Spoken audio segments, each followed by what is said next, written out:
Ohio. We're high on Ohio. These stories inform and inspire through the words of people who make Ohio home. Good news and good ideas, identifying and acknowledging the excellence that is all around us.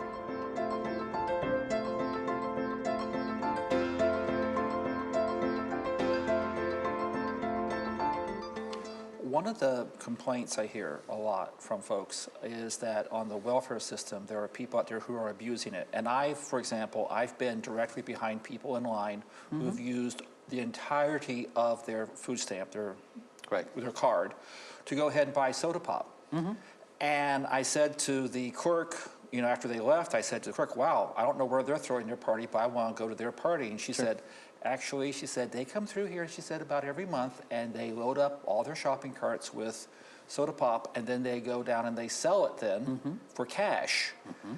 And I'm sitting there going, well, that's terrible, isn't it? How do we, so there is some fraud and abuse going on. How do we fix that and do the core thing, which is take care of those who cannot take care of themselves? Well, that's a great example, though. Let me explain to you about why that's such a good example. In the first place, 20% of the people on food stamps have no cash income whatsoever, which means they can go to the grocery store and buy food, but they can't pay for their rent. They can't pay their utilities. They can't buy their kids a Band-Aid or diapers. They can't do any of those things legally because, we have already checked their income to make sure they have no cash income whatsoever other than the food stamps. But what a lot of these families have figured out is that if I go down and I buy something marketable with my food stamps, then I can take that cash and go out and buy some Tide so I can clean my clothes. I can pay my rent. I can pay my utility bills. This is when we have 6 million people in this country on food stamps with no cash income. And then we wonder why, why they exhibit that kind of behavior. A lot of them do this because this or much worse, they do to survive. But as a matter of public policy, no one wants to take a step back and say, why would they do that? I mean, why? That's just awful. I think that when you look at the choices they'll have, frequently the only choices we give them are illegal choices. Now, I certainly think that beyond that, folks are out there buying soda pop. It's not good for any of us. Right.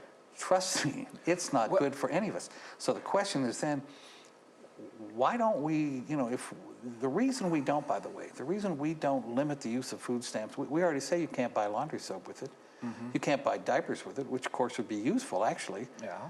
But you can buy sugar products because that's additional subsidy to the sugar industries, to all those folks that we're already subsidizing them to the max anyway. And, so there's so many other political decisions behind this process. And even though that's the case, by the way, USDA just came out. They just launched a massive PR program that they did around this state a few months ago to crack down on what they called abuse of the food stamp program, which they attributed to accounting for 1% of the food stamps that were being spent. They said were being spent fraudulently or abusively, 1%. Maybe 2% at the most, that's what they thought. That got statewide news coverage. The fact that 20% of the people on food stamps have no cash income. We sent a press release out to every news outlet in the state.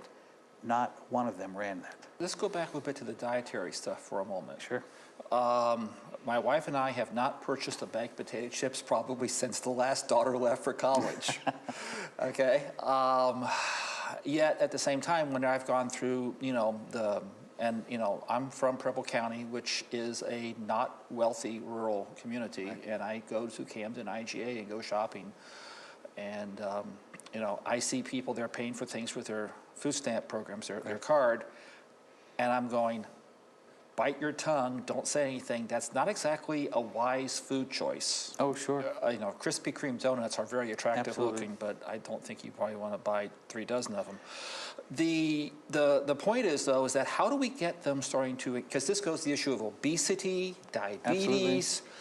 Once you become diabetic, you get into circulation problems, eye problems, you become high cost for everybody, the whole system starts to, and a lot of people don't realize that 80% of our welfare costs go to 20% of the population is a classic refrain.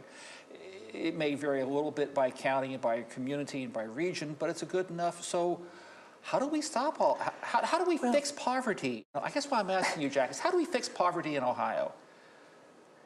The way we fix poverty in Ohio is the same way we fix it everywhere. It's got to do with sharing. Okay. Money has to change hands. Poverty has to do with people not having enough money. That's what it has to do with. Now, I know there are a lot of people who think that poverty is a character flaw, and it's based on people making bad decisions. The trouble is that families and people out there can make the right decision every time and still end up poor because someone closed the factory. Right. Because somebody's business went out of business. Because somebody in the family died. Because somebody's husband or wife left them. I mean, all these things happen in life that make people poor, not to even mention natural disasters, all kinds of things. Those kind of things can make people poor. Making bad decisions makes poverty worse. It makes it more intractable for the people who are poor. And more often than not, it just causes them to suffer more. The people you're talking about making bad decisions about food, they'll suffer the health consequences for that. I mean, they do suffer from their own bad decisions. But at the end of the day, it's the fact that we have to create public sector jobs, not public sector, public service jobs for people to be able to earn enough money to survive. We have to, for the people who just simply can't work, we have to give them enough money to put a roof over their head. We have to give them enough money to feed their kids every day, to keep their families together. I mean, that's what we need to do to fix poverty and create enough economic opportunities through jobs. I mean, the reality has been the private sector, no matter how much money we pump into the top of it, is no longer creating jobs, living wage jobs in a sufficient number. So we're going to have a big picture question, which is, if that's true going forward, if technology, outsourcing, all those things are taking up all the investment dollars, what happens to the people who are left, who no longer can support themselves on part-time minimum wage jobs? That's reality of what's going on out there. That's a discussion we're not having. Somewhere along the line, money's going to have to change hands to support these people and allow them to survive, if for no other reason than to maintain our democracy. I think that's the scariest thing, that people don't talk about. What happens when 20, 30, or 30% of your population is so poor and so disconnected that they are technically this no longer part of your democracy? How can you survive? Your culture and your democracy survive when you have that large of a percentage, and it growing all the time, percentage of people who are no longer functioning in society or in your democracy.